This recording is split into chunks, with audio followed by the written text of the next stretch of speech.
علامہ جلالالدین سیوطی رحمۃ اللہ علیہ نے فرمایا ہے، امید ہے کہ یہ آپ لوگوں کے لیے بہت فائدہ مند بات ثابت ہوگی۔ اس کے بعد آپ کو عملیات والوں کے پیچھے نہیں بھاگنا پڑے گا۔ جادو، ٹونا اور جنات کے مسائل کے لیے عاملوں کے پیچھے بھاگنے کی کوئی ضرورت نہیں۔ قرآن پاک میں تمام مسائل کا حل موجود ہے کہ جو شخص سورہ فاتحہ کی کثرت سے تلاوت کرتا ہے، اللہ کے غصے سے اس کو حفاظت ہو جاتی ہے۔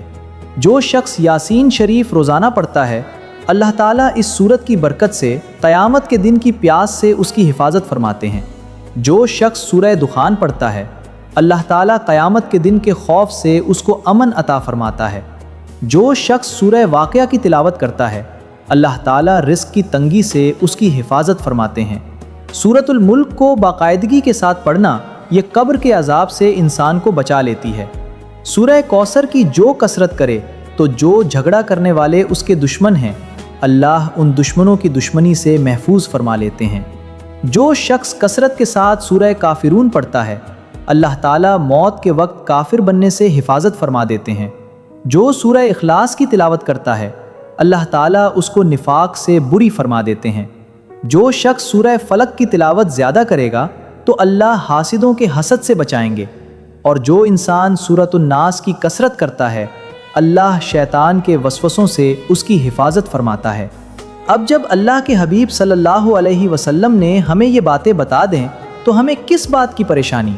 کوئی حسد کرتا ہے، کوئی دشمنی کرتا ہے، کوئی اپنا ہمیں نقصان پہنچانے کی کوشش کرتا ہے۔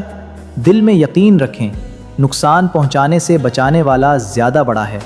جب اللہ پہ توکل رکھیں گے تو اللہ حفاظت فرمائیں گے، اور اگر کوئی آپ کے ساتھ برائی کرے یا زیادتی کرے، آپ اللہ کے لیے معاف کر دیں۔ یاد رکھیں، قرآن مجید صرف پڑھنے کی کتاب نہیں بلکہ زندگی گزارنے کا مکمل دستور ہے۔ جب انسان اللہ کے کلام سے اپنا تعلق مضبوط کر لیتا ہے تو اس کے دل کو سکون نصیب ہوتا ہے، اس کے اندر امید پیدا ہوتی ہے، اور وہ ہر حال میں اللہ پر بھروسہ کرنا سیکھ لیتا ہے۔ اگر کوئی آپ سے حسد کرتا ہے تو اس کا جواب نفرت سے نہیں بلکہ اللہ پر توکل سے دیں۔ اگر کوئی آپ کے خلاف سازش کرتا ہے تو اللہ سے دعا کریں، کیونکہ سب سے بڑا محافظ صرف اللہ تعالیٰ ہے۔ دنیا کی کوئی طاقت اللہ کی حفاظت سے بڑھ کر نہیں ہو سکتی۔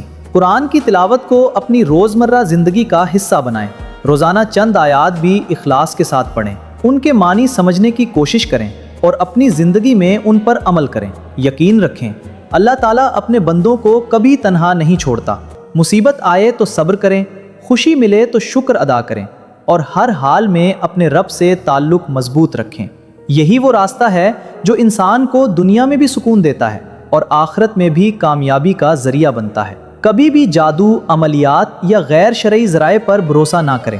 ایک مومن کی سب سے بڑی طاقت اس کا اللہ پر یقین، اس کی دعا اور قرآن کریم سے مضبوط تعلق ہے۔ جب بندہ اخلاص کے ساتھ اپنے رب کی طرف رجوع کرتا ہے تو اللہ تعالیٰ اس کے لیے ایسی راہیں کھول دیتا ہے جن کا وہ تصور بھی نہیں کر سکتا۔ آج ہی عہد کریں کہ روزانہ قرآن مجید کی تلاوت کریں گے، اللہ سے ہر حال میں دعا مانگیں گے، دوسروں کے لیے آسانیاں پیدا کریں گے، اور اپنے دل کو حسد، بغض اور نفرت سے پاک رکھنے کی کوشش کریں گے۔